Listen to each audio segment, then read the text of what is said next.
ඔව්. ඔව් ඒකට හරි විදියට දැන් ආයුර්වේදයේ විස්තර කරනවා නම් අපේ ඇඟේ තියෙනවා දෝෂ තුනක්. වාත පිත්ත කප කියලා. හරිද? එතකොට දැන් ඕක අඩු වැඩි විදියට අපේ හැමෝගෙම ඇඟේ තියෙනවා. වාත කියලා කියන්නේ අපේ වේදනාවන් වලට සම්බන්ධව සරලවම කියනවා. තව ගොඩාක් දේවල් ඒක හරහා වෙනවා. එතකොට පිත්ත කියලා කියන්නේ උෂ්ණ අධික තත්ත්ව ඇති කරන අපේ ඇඟේ පැලීම් නේද? අර දැවිල්ල, බඩ දැවිලි ඒ වගේ දේවල් ඇති කරන එක. කප කියලා කියන්නේ සෙම් රෝග පැත්තට බර. දැන් සරලව එහෙම හිතා ගන්නකො ඔයාලා. එතකොට ඕක අඩු වැඩි විදියට බාල තරුණ මහලු අපි හැමෝගෙම ඇඟේ තියෙනවා. ඉතින් එතකොට දැන් මේක වැඩි වුණොත් මේන් එකක් ඒකට අදාළ ලෙඩ අපේ ඇඟේ වැඩි වෙනවා නේද? එතකොට වාත තත්ත්වය බහුල නම් ওই වේදනා ලෙඩ, අන්ති අමාරු ඒව ගොඩක් වැඩි වෙනවා. කප තත්ත්වය බහුල අයට සෙම ලෙඩ ගොඩක් බහුල වෙනවා නේද? ඒ වගේ එහෙම එක එක අය. එතකොට අපි උපතින් ගේන ස්වභාවයකුත් තියෙනවා. අපි ඉපදෙනකොටම අපේ ඇඟේ මේ දෝෂ සමහරුගේ කප වැඩිපුර තියෙනවා, සමහරුගේ පිත්ත වැඩිපුර තියෙනවා. අහලා තියෙනවනේ නේද? අර ඇඟ පැලෙන ලෙඩ ඒව වැඩි අය ඉන්නවා නේද? සෙම ලෙඩ බහුල අය ඉන්නවා. ඒ වගේ. ඒ උපතින් ගේන ස්වභාවය. ඒක වෙනස් කරන්න බෑ. නමුත් අපි ජීවත් වෙන විදිය, අපි කන බොන විදිය නේද? ඒවත් එක්ක අපේ ඉන වෙනස්කම්නුත් තියෙනවා. එතකොටත් ඕව අඩු වැඩි වෙන්න පුළුවන්. අපි සැර කැම චාත්ම වැඩිපුර ගන්නවා නම් අපේ ඇඟේ පිත් ලක්ෂණ වැඩිපුර පෙන්නනවා නේද? සෙම කෝප කරන කැම ගන්නවා නම් අපේ ලක්ෂණ වැඩිපුර පෙන්වන්න කරනවා. ඒ වගේ දැන් වාත කෝප කර ආහාර ගන්නවා වාත ලක්ෂණ. ඒ එක විදියක්. ඊළඟට ජීවිත කාලය ගනිපුවහම පොඩි කාලේ එක විදියක්, තරුණ කාලේ තව විදියක්, වයසට යනකොට තව විදියක්. පොඩි කාලේ වැඩිපුරම තියෙන්නේ මොන ලෙඩද බබාලට අහන්නේ? සෙම ලෙඩ නේද? කප බහුලයි පොඩි වයසේ. ඒ ජීවිත කාලෙත් අඩු වැඩි වෙන විදි තියෙනවා. එතකොට තරුණ කාලේට එනකොට අර ජව සම්පන්න කාලේ මොනවාද වැඩි? පිත වැඩි. එතකොට තමයි ඒගොල්ලෝ හරි අර ආවේගශීලීව වැඩ කරනවා නේද? කලබලෙන් වැඩ කරනවා, ජවයක් තියෙනවා හොඳ ඒ වගේ. වයසට යනකොට අර කිව්ව වාත ලෙඩ නේද? වේදනා බහුලයි වාත වැඩි වෙන්නේ ඔන්නේ නම් වයසට යනකොට. එතකොට දවසේ කාලය ගනිපුවහම දවසෙත් ඕක වෙනස් වෙනවා. එතකොට උදේ කාලේදී සාමාන්‍යයෙන් අපි උදේ නැගිටලා ඉන්නකොට සීතලත් එක්ක අපිට දැනෙන්නේ මොකද්ද? කප නේද? සෙම. දවල් කාලේ උෂ්ණ වැඩි වෙනකොට පිත් ලක්ෂණ. හැන්දෑවට අමාරු වේදනා වාත ලක්ෂණ. ඔන්න ඔය වගේ ඔය හැම දෙයක්ම හරිම අපූර්වට එකිනෙක සම්බන්ධයි. ඒවත් එකට එන වෙලාවදී. ඕ එන වෙලාවල් දෙනවා. ඒ වගේ. එතකොට ඕව අඩු වැඩි වෙන විදිහ අපේ ජීවිතේ බැලන්ස් කර ගන්නවා. දැන් ජීවිත කාලේ දැන් අපි ඉන්නේ ඔක්කොම දැන් 60ට වැඩිනේ නේද? එහෙනම් දැන් අපේ වැඩිපුර තියෙන්නේ වාත නේද? වාත ලක්ෂණ. ඒක අපි නිකන් කියනවට නෙවෙයි ඔයාලගෙන් අහපුවාමත් දැනෙනවා නේද? ඇයි? වේදනාව වැඩි. වේදනාව විතරද වාතකින්දයි නේ දැන් එන්නේ අපි ඉස්සෙල්ලා හොයන්න ඕනේ වයසත් එක්ක. වේදනාව වැඩි වෙනවා. හන්දිවල වේදනාව වැඩි වෙනවා. ක්‍රියාකාරීත්වය හන්දිවල අපහසු වෙනවා නේද? ඒ වෙකිනික ගැටෙද්දි සද්ද එනවා. නගින්න ඔය උඩ නගින්න ඒව කරන්න එහෙම අමාරුයි පඩි නගින්න ඒ වගේ. ඊළඟට තව වාත ලක්ෂණයක් විදිහට මේ හැම රැලි වැටෙන්න ගන්නවා නේද? ඊළඟට ඒව කසනවා. ඒවත් වාතයේ ලක්ෂණ. රළු වෙන එකම වාත වැඩි වුණාම වෙන දේවල්. හැම රළු වෙනවා, කසන්න ගන්නවා, නහර ටිකක් වැඩිපුර පේන්න ගන්නවා, අර මාංශ ගති අඩු වෙලා යනවා නේද? එතකොට ටිකක් අපේ ඇඟ කෙට්ටු වෙන ස්වභාවයක් එනවා බොහෝ දුරට නේද? ඒ වගේ. කොණ්ඩේ අඩු වෙනවා නේද? ඊළඟට ඔය නියපොතු වල එහෙම අර හොඳ තත්ත්වේ නැතිව සමහර විට ඒව කැඩෙන්නේ ඒවයි ලෙඩ තත්ත්ව එක එක දේවල් එන්නෙනවා. ඒ වගේ එහෙම ඒ තත්ත්ව වෙන්නුම් කරනවා. ඊළඟට තව මොනවාද වෙන්නේ? පෙනීම අපේ ටිකක් අඩු වෙනවා නේද? ඇසීම අඩු වෙනවා කාලයත් එක්ක. ඊළඟ මතක ශක්තිය අඩු වෙනවා. ඒ මානසික පැත්තෙන් හරිපුවම මතක ශක්තිය ටික ටික අඩු වෙනවා. ඊළඟට නිින්ද යන එක අඩු වෙනවා. ඔව්. ඒත් එක්ක මොනවාද වෙන්නේ? ආහාර ජීර්ණය වෙනද තරම් අර තරුණ කාලේ තරම් ආහාර ජීර්ණය හොඳට වෙන්නේ නැහැ. නේද? දිරවනවා අඩුයි. බර ආහාර ගන්න අමාරුයි. එතකොට මොකද වෙන්නේ? මල බද්ධ තත්ත්ව නේද? ගොඩාක් අයට වයසත් එක්ක එනවා මල බද්ධ තත්ත්ව. දවස් දෙකකට සැරයක් තුනකට සැරයක් ටොයිලට් එකට යන්නේ නැත්නම් අපහසුයෙන් යන්නේ. ඒ වගේ තත්ත්ව එනවා නේද? ඊළඟට ඒක දෙයක්. ඊළඟට ප්‍රතිශක්තිකරණය. ඕක අපි අඩුයි කියන්නේ පොඩි බබාලටත් අඩුයි වයසයි. කොවිඩ් කාලේ එහෙම කියනවනේ අපි වැඩි හිටියෝයි පොඩි ළමයිතුයි ගර්භණී වයසේ ගර්භණී කාලේ ඉන්න අය වගේ අය පරිස්සම් වෙන්න කියලා. අයි යාළගේ ප්‍රතිශක්තිකරණයේ කාලෙක අඩු වෙනවා. ඒකට වයසට යද්දී අපි ප්‍රතිශක්තිකරණයත් එහෙනම් අඩු වෙනවා නේද?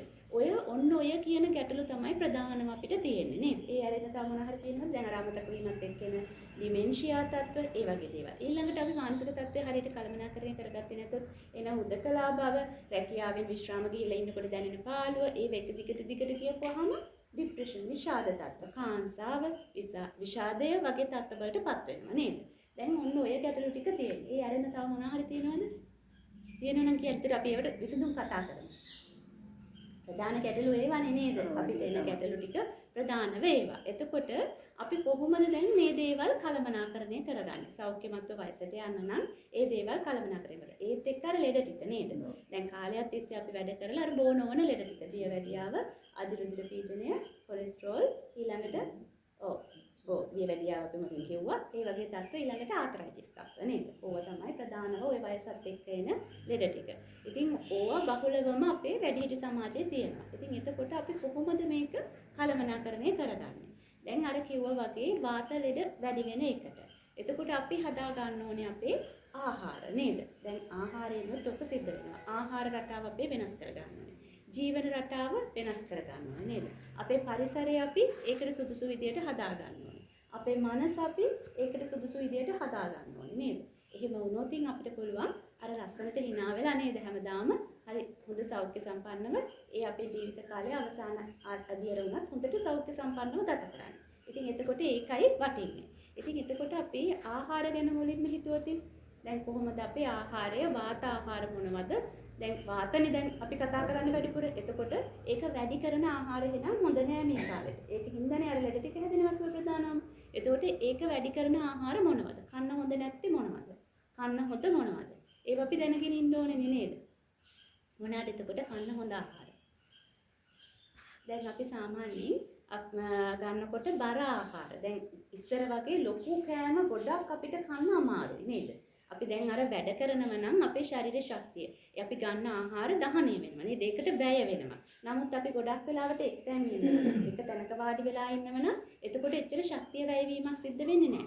ඒත් එක්ක අපේ අර ඇඟේ දැන් වයසත් එක්ක එන ස්වභාවය එක්ක ආහාර ජීර්ණය දැන් ඉස්සර තරම් වේගවත්ව සිද්ධ වෙන්නේ නැහැ. ඒකට අපි කියනවා අපේ ඇඟේ ආහාර ජීර්ණ හැකියාවට ආයුර්වේදයේ කියන එක අග්නිය කියලා. අග්නිය අඩුයි. එතකොට මන්දාග්නියක් වෙන්නේ. එතකොට ඒක හරියට වෙන්නේ නැහැ. බඩගිනි හරියට එන්නෙත් නැහැ. එතකොට කෑවත් ඒව හරියට දිරවන්නේ නැහැ. එහෙනම් අපි ගන්න හොඳ නැහැ බර ආහාර නේද? ලොකු ආහාරයක් ගන්න හොඳ නැහැ. එතකොට අපි කනකොට කෑම පිඟාන ගන්නකොහම කෑම පිඟානින් බත් කන්න ඕනේ කොච්චරද? පොඩ්ඩක්. ඔව්. බත් පොඩ්ඩක්. ඒ කියන්නේ හැන්දක් 4න් එකක් වගේ කෑම පිඟාන 4කට බෙදුවොත් 4න් එකක් වගේ තමයි බත් ගන්න. අපි ඉස්සර නම් පිඟානේ ලොකුවටම බත් එක බෙදාගෙන එළවලු චුට්ටි චුට්ටිනේ කන්නේ නේද? එහෙම නැතුව කෑම බත් එක 4න් එකක් ගන්නවා. එතකොට එළවලු ඊළඟට මස් මාංශ තියෙන බිත්තර වගේ දේවල් ඒවා ඊළඟ 4න් එක. කනවා නම් ඒ වගේ දේවල් නැත්තම් ධාන්‍ය වර්ගයක් එකට එකතු කරගන්න පුළුවන්. ඒක ඊළඟ 4න් එක. ඒවත් කනකොට අපි ඔය රතු මස් කියලා කිය රතු මාළුත් තියෙන රතු පාටට උරුක ඒක ජීර්ණය අපහසුයි. ඒ වගේ දේවල් ඊළඟට ඌරු මස්, ඒ වගේ හරක් මස් වගේ දේවල් ජීර්ණය අපහසුයි. ඒතර ඒව කන එක හරිය නැහැ එච්චර නේද? එතකොට ඒ වගේ නැතුව මාළු වර්ග ගනිපුවාම අපිට අර පොඩි මාළු වර්ග ගොඩක් හොඳයි. හුරුල්ලු, සාලය වගේ දේවල්. ඔව් ඒ වගේ මාළු වර්ග මේ මොනවාද හාල් මැස්සෝ මාළු එක. ඒ වගේ පොඩි මාළු වර්ග කැල්සියම් බහුල ඒ වගේ මාළු වර්ග ගන්න පුළුවන්. ඊළඟට ඒවත් අර දිනපතාම අවශ්‍ය නැහැ.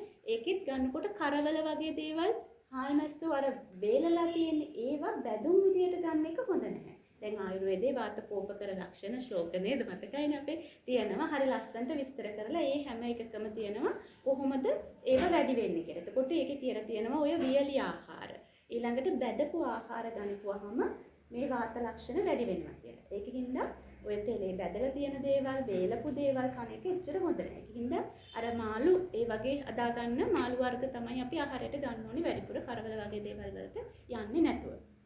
ඊළඟට එතකොට දැන් අපි ඒක 4න් එකක් ගත්තා. එතකොට තව භාගයක් තියෙනවනේ නේ. 4න් 1 ඉවරුණා තව භාගයක් තියෙනවා. ඒ භාග මොනවද අපි ගන්නෙ? එළවලු තමයි වැඩිපුර කන්න ඕනේ එතකොට. වැඩිම හරියක් ගන්නෙ එළවලු. එතකොට එළවලු වල කොළ පාට එළවලු, කොළ ಜಾති ගොඩක් වැඩිපුර ගන්න ඕනේ. ඊළඟට කහ පාට එළවලු, තැඹිලි පාට එළවලු ඒ වගේ එන විදියට අපේ ආහාරය ගොඩක් ඔය අල වර්ග, පොළවේ යට හැදෙන දේවල් තියෙන්නේ. දැන් කැරට්, මේ බීට් වගේ දේවල්, අල වර්ග විවිධ බතල වගේ දේවල් දැන් දියවැඩියා රෝගියෙක් ගනිපුවාම එයාට අල අර්ථාපල් කනවට වැඩිය මොනවාද බතල කන එක හොඳයි. මොකද බතල වල ඊට වැඩිය තන්තු බහුලයි. තන්තු බහුල ආහාරයක් අපේ ඇඟේ ජීර්ණය වෙන්නේ හිමින්. තන්තු අඩු ආහාර, පිටි ආහාර ඉක්මනින් ජීර්ණය වෙනවා. ඉක්මනින් ජීර්ණය වෙනකොට මොකද වෙන්නේ? ඉක්මනින් අපේ ඇඟට ඒක අවශෝෂණය වෙනවා. එතකොට රුධිරයේ සීනි මට්ටම ක්ෂණිකව ඉහළ යනවා. එහෙම නැතුව ඒක ටික ඉහළ යනවා නම් අපේ වැය වෙන ප්‍රමාණයත් එක්ක ඒක බැලන්ස් වෙනවා. එතකොට අපේ ඇඟේ සීනි වැඩි වෙන්නේ නැහැ. ඒකින්ද අර තන්තු බහුල ආහාර වැඩිපුර ගන්න ඕනේ. එතකොට වයසට යද්දිත් ඔය ලෙඩ තියෙනවා නම් කෑම ගැනත් ඒ විදිහට හිතන්න. එතකොට අපි දැන් අර වගේ කෑම පිඟාන අපේ සකස් කරගන්න. ඊළඟට වතුර බොන එකත් ගොඩක් වතුර බොන්නේ නැහැ අපි කාපු ගමන්ම. ඒකත් සැරින් සැරේ අවශ්‍ය ප්‍රමාණයට වතුර අපිට හරි අවශ්‍යයි. ඒ විදිහට අපි වතුර පානය කරන්න ඕනේ. ඊළඟට කැමට එකතු කරගන්න ಜಾති මොනවාද? 3-5 වර්ග ගැන කියනකොට ගොඩාක් ඔය කටු සැර ಜಾති. මිරිස් ගොඩාක් වැඩිපුර කන එකත් වාතකෝප කරනවා. ඊළඟට 3-5 ගොඩාක් වැඩිපුර දාලා කනකොට ඒකත් අපේ වාතය කෝප කරන්න හේතුවක් වෙනවා. ඒකින්ද ඒව වැඩිපුර එපා. සාමාන්‍ය මට්ටමට කමන්න සමහරව ඉන්නවනේ ඔය සැරලට කන්න හුරු වෙලා 3-5 ගොඩාක් දැන් ලංකාවේ මිනිස්සුන්ගේ ටිකක් තියෙනවනේ 3-5 වැඩිපුරම දාලා වයසට යද්දි ටිකක් කිරට ආහාර, කිරි ආහාර අර ඒ වගේ ගන්න පුළුවන් නම් වැඩිය හොඳයි. ඒක එක දෙයක්. ඊළඟට අර කියද්දි මතක් වුණේ අපි ගන්න හොඳයි හැබැයි මොනවාද කහ ප්‍රතිශක්තිකරණය වැඩි කරන හොඳ දෙයක්. එතකොට කහ වැඩිපුර ආහාරයට එකතු කරගත්තට ඒක කමක් නැහැ. ඊළඟට ඉඟුරුත් දැන් අපේ ওই සංදිවල එන ඉදිමු සංදිවල වේදනා අඩු කරගන්න හොඳ දෙයක්. එතකොට කහ, ඉඟුරු, සුදුලුණු අනිත් එක වේදනා ಶಮනය කරනවා. සුදුලුණුත් ආහාරයට එතකොට වැඩිපුර එකතු කරගන්න පුළුවන්. ඉතින් සුදුලුණු මාළුවක් හදලා කන්න. ඒ වගේ ඒවා ගොඩක් හොඳයි. නැත්තම් අපිට පුළුවන් ඔය හවසට සුදුලුණු ටිකක් හම්බලා බොන්න. උළුහාල් සුදුලුණු වේදනා නාශක. එතකොට වයසත් එක්ක අපේ ඇඟේ ඇති වෙන වේදනාව අඩු කරගන්න මේක ගොඩක් හොඳයි. ඒ වගේ දේවල් එතකොට කහ වගේ දේවල් නුත් එහෙම තමයි. ඒකට ඒව ටිකක් වැඩිපුර එකතු කරගන්න පුළුවන්. ඊළඟට කෑම. කනකොට අපි ඒක සීතල වෙලා කාවොත් සීත දේවල් ඔක්කොම අපේ වාතය වැඩි කරනවා. ෆ්‍රිජ් එකේ තිබිලා අරගෙන කන කූල් දේවල්. එතකොට කූල් බීම වර්ග ඒ හැම එකක්ම වාතය වැඩි කරනවා. ඔයාලා අත්දැකලත් ඇති ඒව කාපු දවසට ටිකක් අමාරුයි නේද? ඒකින්ද සීතල කෑම කන්න එක උණුසුම්ව කෑම කන එක තමයි වාතයට හොඳ. මද රස්නෙන් බත් එකක් දැන් උයලා නිවෙන්න දෙන්නේ නැතුව එහෙම කන එක. අනිත් එක අලුත් කෑම කන එක. පරණ වුණ කෑම කන එක ඒකත් අපේ වාත කෝපයට හේතුවක් වෙනවා. අනිත් එක අපේ මොනවාද මේ කියන්නේ ජීවය පවත්වාගෙන යන්න අර අලුත් තත්ත්වයේ තියෙන දේවල්. දැන් වයසට යද්දි ජීවයනේ ටික ටික අඩු වෙගෙන යන්නේ. එතකොට ඒකට අවශ්‍ය දේවල් අර මැරුණු, පරණ වුණු දේවල් වල දැන් හිතන්නකො ටින් කෑමත් ඒ වගේ තමයි. වයසට යද්දි ටින් කෑම කන එකත් වැඩිපුර හොඳ නැහැ. ඔය ටින් වල තියෙන සැමන් වර්ග, ඒකට ඇට ಜಾති ඔය ටින් වල දාලා තියෙනවනේ නේද? ඒවත් එතකොට ඔය ලෙඩ වැඩි කරන්න හේතුවක් වෙනවා. ඒකින්ද මතක තියාගන්න වයසට යද්දි ටින් කෑම කියන එක අපි අඩු කරන්නම ඕනේ එකක්.